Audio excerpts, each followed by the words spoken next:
Got some fried mac and cheese balls. Way better than Cheesecake Factory.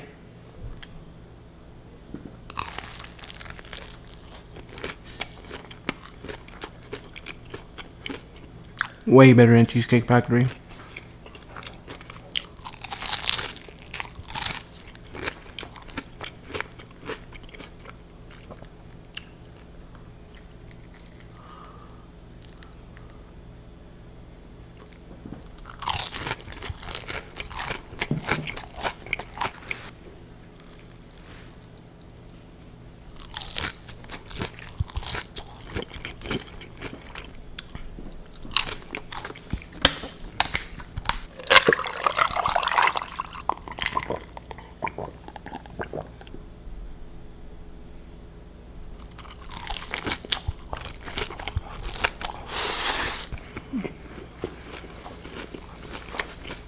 Ended up using the leftover mac from my last video.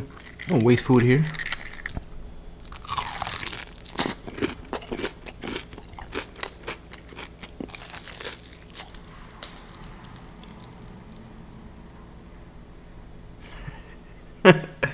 No cheese pull.